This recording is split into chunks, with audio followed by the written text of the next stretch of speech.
you could squat twice your body weight and still fall at the same rate as the person beside you who has never lifted a weight.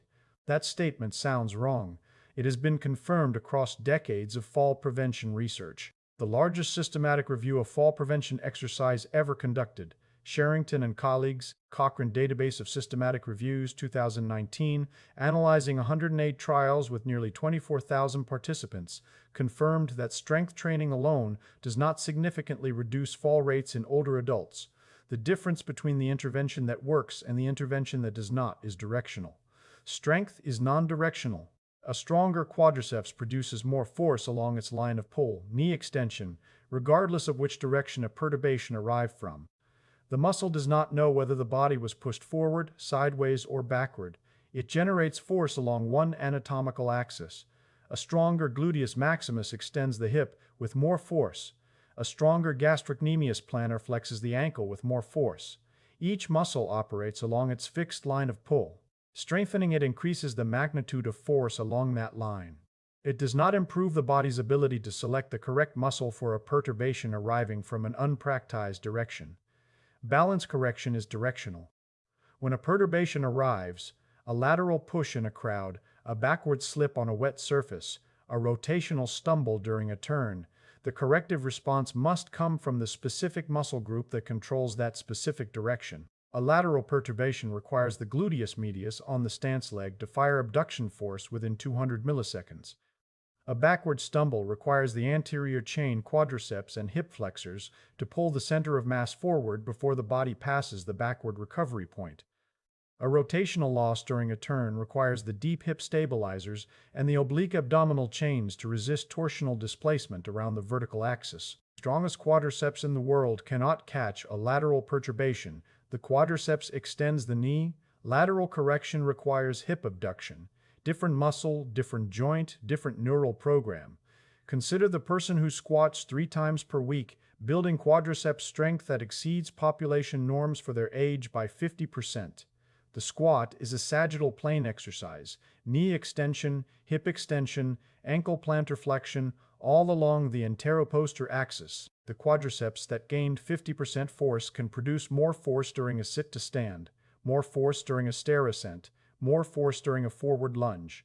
Every task where the body moves through the sagittal plane with the perturbation arriving along the anteroposterior axis. The strength gain is real, measurable on a dynamometer, visible in the mirror, functional in every sagittal plane task the person performs.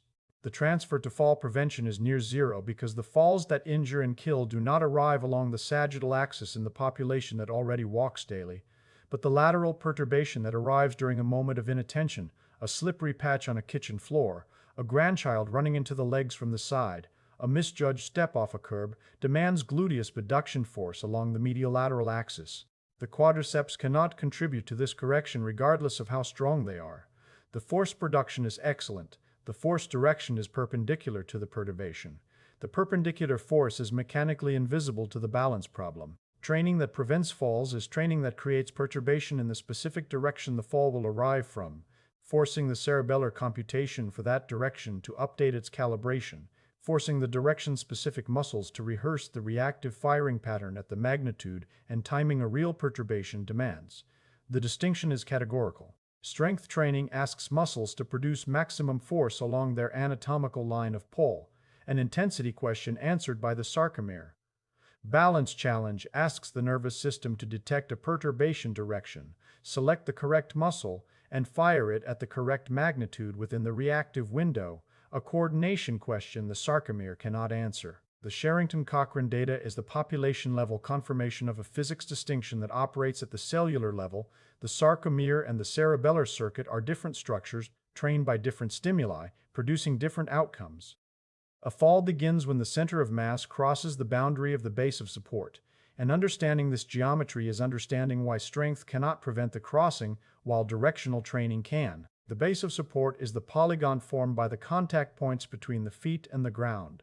During two-legged standing, the base is a rectangle approximately 30 centimeters wide and 25 centimeters long, a modest platform supporting a structure approximately 170 centimeters tall. The engineering is inherently unstable. A structure approximately 10 times taller than its base is wide, with the center of mass positioned at roughly 60% of the total height. No engineer would design a freestanding structure with these proportions, yet the human body maintains it through continuous active correction, computing and executing postural adjustments every millisecond of standing and walking. During single-leg stance, the configuration the body assumes for approximately 40% of each walking stride, the base shrinks to the footprint of 1 foot, approximately 10 by 25 centimeters. The center of mass must remain within this reduced boundary for the duration of the single-leg phase. Any perturbation that shifts the center of mass outside this reduced footprint boundary initiates a fall, and the corrective response has approximately 200 milliseconds to push it back inside before the momentum carries the body past the recovery point. In the young nervous system with intact proprioception, rapid conduction velocity, and recently calibrated cerebellar programs, the window is met comfortably. In an aging system, proprioceptive receptors thinning, conduction velocity slowing, cerebellar Purkinje cells declining at 2.5% per decade, the window narrows independently of muscle strength. A stronger muscle that fires 20 milliseconds late is still late. The reactive window is a timing constraint, not a force constraint. Strength cannot compress the window, only program readiness. The calibration accuracy of the cerebellar computation for the specific direction determines whether the corrective response initiates within it.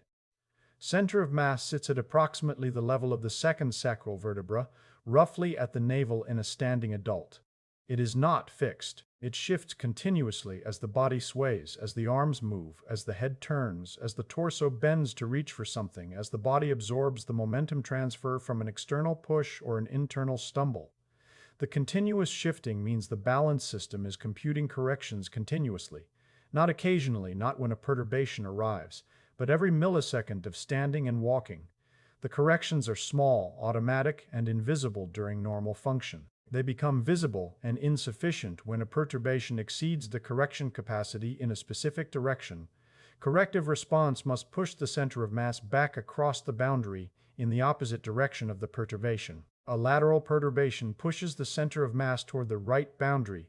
The correction must push it left, and that leftward push requires the left gluteus medius firing hip abduction force on the stance leg within the reactive window. No other muscle can substitute because no other muscle produces force along the lateral correction vector. The quadriceps produces force along the knee extension axis, irrelevant to lateral correction. The gastrocnemius produces force along the ankle plantar flexion axis, irrelevant to lateral correction. Only the gluteus medius on the stance leg controls the lateral vector. Only the anterior chain controls the backward vector.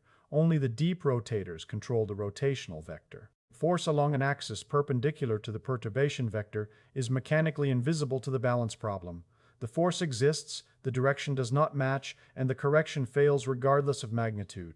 Walking is a sagittal plane activity. The body moves forward through the sagittal plane with every step. The arms swing forward and backward in the sagittal plane. The center of mass oscillates forward and backward within the base of support in the sagittal plane. The perturbations during normal gait are anteroposterior. The heel strike decelerates the body. The push-off accelerates it. The small oscillations of the center of mass within the base of support are managed by the ankle strategy. Gastrocnemius pulls the body forward when it drifts backward. Tibialis anterior pulls it backward when it drifts forward. 10,000 steps per day is 10,000 anteroposterior balance corrections, each one an opportunity for the cerebellar computation to update its error correction algorithm for the sagittal plane. The anteroposterior program is the best maintained balance program in any adult who walks, updated daily, calibrated continuously, reinforced with every stride. And it is the one program the Sherrington data shows already works. Now, the frontal plane receives almost nothing from walking. The gluteus medius activates during each stance phase as a tonic stabilizer, preventing pelvic drop toward the swing side, at approximately 20 to 25% of its maximum voluntary contraction. This is stabilization, not reactive correction. The difference matters. Tonic stabilization is a low-level, continuous, predictable contraction that maintains a known position. Reactive correction is a high-level, rapid, unpredictable contraction that responds to an unknown perturbation. The cerebellar program for reactive lateral correction is never challenged during forward walking, because forward walking does not produce lateral perturbations. Forward walking produces no lateral push, no lateral weight shift, no lateral stumble. The reactive program sits unchallenged throughout the entire walk. A stale cerebellar program is not an absent one. It is technically present in the circuitry, technically executable if called upon, but practically stale because the error correction data it relies on for accurate calibration has not been updated in months or years. Backward direction receives nothing from any common daily activity. No forward locomotion movement produces backward perturbation. Walking generates anteroposterior oscillations that the ankle strategy corrects. Running generates larger anteroposterior oscillations corrected by the same mechanism at higher force. Stair climbing generates vertical plane loading. Dancing generates multi-directional challenges. But most adults over 55 do not dance regularly enough to maintain the backward program. Anterior chain is strong enough for backward correction. The quadriceps extend the knee forcefully during every sit to stand, every stair ascent, every stair ascent, every stair ascent, every stair. Force production capacity is not the bottleneck. Program readiness is. The cerebellar computation for detecting a backward perturbation, identifying its magnitude, selecting the corrective response, and executing that response at the required force within the reactive window, that computation has not been recently calibrated. The program is stale. The muscles away to command the cerebellar computation cannot accurately generate because its backward direction dataset has not been updated in years. And then, the rotational plane receives almost nothing from walking. Turns during walking are brief, predictable, and slow. The vestibular visual conflict that real-world rotational falls produce, the semicircular canals detecting head rotation while the visual scene shifts unpredictably, is never generated during straight-line walking with the head facing forward. Well, walking through my neighborhood that evening, I cataloged every balance challenge the 40-minute walk produced. Anteroposterior corrections with every step, each one updating the sagittal cerebellar program. Lateral challenges, 0. The path was straight, the surface was even, no perturbation arrived from the side. Backward challenges, 0. Forward locomotion produces no backward perturbation. Rotational challenges, 2. Brief, slow turns at street corners, head facing the direction of the turn, no vestibular visual conflict. The full daily count in one plane, 2 gentle transitions in another, and 0 in the remaining 2. The walk that felt like comprehensive exercise for my legs was comprehensive exercise for one of 4 directional programs. You know the geometry of falling, center of mass, base of support, directional correction, and you know that walking maintains one plane while abandoning 3. The question shifts from which planes are abandoned to why each one degrades through a different mechanism. Force plate data confirms. Anteroposterior sway in adults who walk regularly remains well controlled into the 70s. The ankle strategy, the primary anteroposterior correction mechanism, receives daily updating from the thousands of corrections each walk produces. The cerebellar program for sagittal plane balance maintains its calibration through continuous error correction data. This is the direction most clinical balance programs and most home exercise routines redundantly train. Tandem stance, heel-to-toe walking, and standard single-leg standing all primarily challenge anteroposterior stability. The training is not wrong, it builds a foundation. But for the audience that already walks daily, the anteroposterior program is maintained by walking itself. Adding more anteroposterior challenge reinforces the one plane that is already stable, while the 3 planes that are degrading continue degrading without input. Studying the subject you already know while the exam tests 4 subjects. The single leg stand, the channel described as a mortality predictor, is the foundation. Not because it trains one direction well, but because it reduces the base of support to the footprint where all 4 directional corrections must operate at higher demand. Standing on one leg is not the training. It is the platform from which directional training begins. Mediolateral balance degrades faster than any other plane because the gluteus medius receives near-zero reactive loading from any common daily activity. Mediolateral instability, the sideways wobble, the lateral sway, the hip drop that the gluteus medius should catch, predicts future falls more strongly than anteroposterior instability, as Hilliard and colleagues established in Archives of Physical Medicine and Rehabilitation. Physics of why lateral balance degrades faster than anteroposterior lies in the loading hierarchy. The gluteus medius occupies. Walking loads it as a tonic stabilizer at the walking activation level, a low-level continuous contraction that prevents pelvic drop during the swing phase. This tonic activation is adequate for stabilization. It is inadequate for reactive correction. Lateral reactive correction, the rapid, high-magnitude contraction that catches a lateral stumble within the reactive window, requires 60 to 80% activation. Categorically different firing, different motor unit recruitment, with the high threshold units that produce peak abduction force never recruited during walking's tonic 25%. Different neural timing. The reactive pattern must initiate within the reactive window, while the tonic pattern runs on a continuous predictable cycle. Different cerebellar computation. The error correction algorithm for reactive lateral correction operates on a separate dataset from the tonic stabilization algorithm. Without lateral perturbation challenges arriving in daily life, the reactive firing pattern degrades while the tonic pattern is maintained perfectly. The gluteus medius can stabilize the pelvis beautifully during every walking stride, smooth, controlled, automatic pelvic leveling that produces no visible gait abnormality, while simultaneously losing its capacity to generate the emergency contraction that catches a lateral stumble. Stabilization and reactive correction are different neural programs maintained by different stimuli, degraded by different absences, and tested by different events. Walking provides the stabilization stimulus continuously. Only a lateral perturbation provides the reactive stimulus, and no lateral perturbation arrives during forward walking on an even surface. The gluteus medius is used daily and loaded, never. Tonic stabilization maintaining pelvic stability through every walking stride, while the reactive program that would fire at 70% to catch a lateral stumble degrades in silence. The same paradox the tibialis anterior faces. Activation without loading, usage without training, expressed through a different muscle in a different plane with a different clinical consequence. And then, lateral falls produce the hip fracture. The greater trochanter impacts the ground directly during a lateral fall because the body has no protective mechanism to redirect a lateral fall, no reflexive arm extension reaches sideways fast enough, no torso rotation converts the lateral momentum into a forward roll. The lateral fall proceeds from perturbation to ground contact with minimal intervention from any protective reflex. The femoral neck, the narrowest point of the thigh bone, fractures under the direct lateral impact. Anteroposterior falls produce wrist fractures from the outstretched hand or vertebral compressions from the forward bend. Serious but survivable.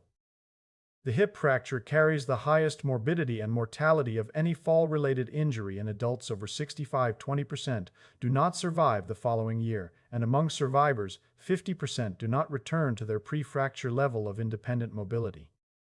The hip fracture is not merely an injury. It is the entry point to a deconditioning cascade, hospitalization, bed rest, muscle atrophy across all four planes simultaneously, loss of walking confidence, reduced activity, accelerated sarcopenia in the very muscles that should prevent the next fall.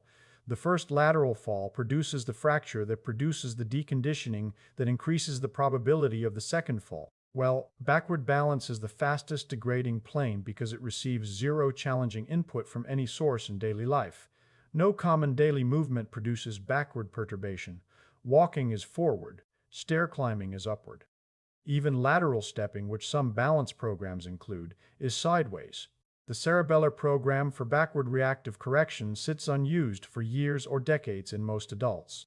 The computation has no recent error correction data. The motor cortex has not recently rehearsed the backward firing pattern, and the proprioceptive system has not recently processed backward weight transfer information. The distinction between muscle readiness and program readiness is sharpest in the backward plane. The anterior chain, quadriceps, and hip flexors is strong. These muscles fire forcefully during every sit-to-stand movement, every stair ascent, every forward step. The force production capacity is maintained. What is not maintained is the reactive programming, the cerebellar computation that detects a backward perturbation, identifies its magnitude, selects the corrective response from the anterior chain, and executes the correction at the precise force required to push the center of mass forward without overcorrecting. The computation has not been recently run. The program is stale. The muscles await a command that the cerebellar computation cannot accurately generate because it has no recent calibration data for the backward direction. This is why backwards walking produces the most dramatic balance improvement in clinical trials, not because it strengthens the anterior chain, which is already strong from years of sit-to-stands and stair ascents, but because it reloads the backward cerebellar program with recent error correction data. Each backward step generates a small backward perturbation that the anterior chain must correct. Each correction provides an error signal, the difference between the cerebellar prediction of what the correction would achieve and the actual measured outcome. The prediction was based on outdated data, muscle forces that have changed since the last calibration, proprioceptive thresholds that have shifted, reaction times that have extended. The error signal updates every parameter simultaneously. Within a few sessions of backward walking, the computation that had been running on decade-old calibration data begins operating on current measurements, and the reactive response sharpens from stale to functional. The recalibration is specific to the backward direction. It does not transfer to lateral or rotational correction because each directional program operates on its own cerebellar dataset. Backward walking reloads the backward program, lateral taps reload the lateral program, and head turn walking reloads the rotational program. Each direction must be trained independently because each direction is computed independently. The cerebellar circuit that computes lateral correction maintains its own dataset, operates through its own Purkinje cell population, and calibrates independently of the circuit for backward correction, and neither shares data with the circuit for rotational correction. Training one direction does not transfer to the others. Improvement is rapid because the gap between theoretical capacity and current performance is wider in the backward plane than in any other. The muscles are ready. They fire strongly in the sagittal plane every day. The program is empty. It has received no backward perturbation data in years. The first backward walking session fills an empty database with fresh error correction data the cerebellum has been waiting for. The second session refines it. Within 2 weeks of daily backward walking, even 3 or 4 steps along a kitchen counter, the cerebellar computation for backward correction recalibrates to a level the person has not experienced since the last time they walked backward regularly, which for most adults was childhood. Clinical improvement is measurable on a force plate within 2 weeks of daily backward walking. Genuine quantifiable improvement in sway parameters, mediolateral and backward sway parameters change before any strength gain could possibly occur. Backward falls produce the most dangerous injuries per fall event: occipital skull fractures, subdural hematoma, because the body has no protective mechanism for backward falls. Forward falls trigger the arm extension reflex. The hands reach forward automatically to break the fall. Lateral falls trigger the lateral arm extension. Backward falls produce no anticipatory arm extension. The arms cannot reach behind fast enough, and even if they could, the wrist cannot absorb the impact from behind effectively. The head hits the ground with minimal deceleration. The full momentum of the falling body transfers through the skull into the floor. The occipital bone at the back of the skull is thinner than the frontal bone. The injury pattern from backward falls is more severe per fall than any other direction because no protective mechanism intervenes between the perturbation and the ground contact. Now, rotational balance degrades through 3 independent mechanisms converging on the same computation. Vestibular hair cells in the semicircular canals, the sensors that detect angular acceleration of the head, die progressively with age and do not regenerate. Unlike muscle fibers, which can be maintained through loading, and unlike cerebellar Purkinje cells, which thin but still function at reduced capacity, lost vestibular hair cells are permanently absent. The rotational plane is the only plane where part of the degradation is biologically irreversible. Each lost hair cell reduces the signal quality the vestibular system delivers to the cerebellum during head rotation. Visual processing speed decreases. The visual cortex requires more time to process the shifted visual scene after a head turn, extending the interval between the vestibular signal arriving and the visual confirmation resolving. During that extended interval, the balance system operates without a resolved sensory picture. The vestibular system says the head rotated 30 degrees. The visual system has not yet confirmed the new orientation of the room, and the cerebellar computation must decide whether to trust the vestibular input alone or wait for visual confirmation before generating the corrective motor command. In a young system with dense Purkinje cell populations, the decision is fast. The cerebellum trusts the vestibular input, generates a provisional correction, and refines it when the visual confirmation arrives 50 milliseconds later. In an aging system with thinned Purkinje cells, the decision takes longer. The provisional correction is less accurate. The refinement arrives later. The center of mass moves further from the base of support during the processing delay, and the delay that was invisible at 40 becomes the fall at 70. The cerebellar Purkinje cells that integrate the vestibular and visual inputs thin at approximately 2.5% per decade after 50.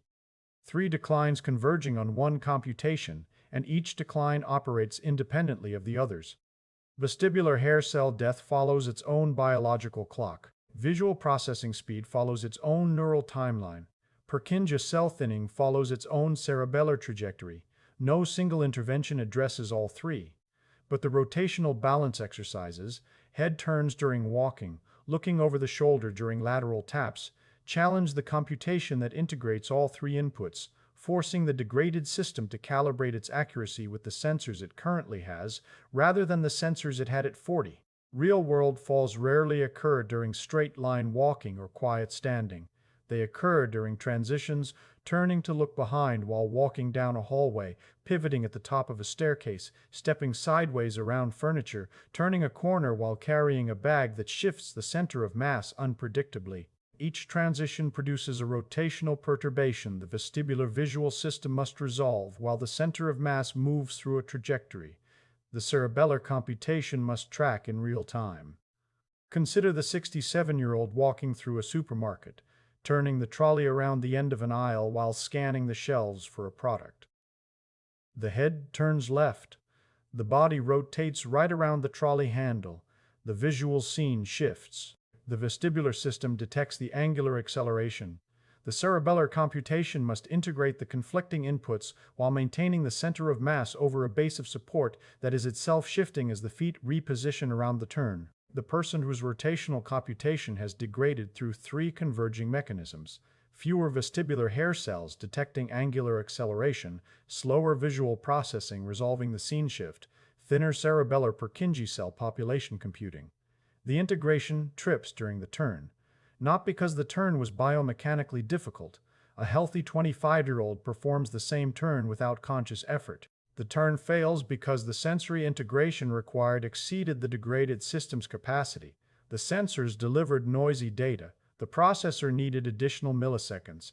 During those milliseconds, the center of mass continued moving outside the base of support without correction. The correction waiting for sensory integration. The thin cerebellum could not complete in time. No common exercise trains this computation. Static balance holds the head still, eliminating the vestibular visual conflict. Walking moves forward with the head forward, no angular acceleration from the semicircular canals. The integration that real-world rotational falls demand is the computation most completely absent from adult daily life and most completely absent from every standard balance program. Anyone with active vertigo, a recent vestibular disorder, or a fall history in the past 6 months should perform all balance exercises near a sturdy support surface, counter, wall, or chair, and progress only when each level is stable for 2 consecutive weeks. Exercises producing dizziness should be stopped and discussed with a physician before resuming. The person who falls at 68 has strong muscles. They may have trained those muscles 3 times per week for years. They fall because 3 of 4 directional programs degraded simultaneously and silently, the best maintained plane masking the degradation of the other 3 until a perturbation arrived from one of the 3 directions the system could no longer catch: lateral, backward, or rotational. The fall does not test strength, it tests direction, was always the answer.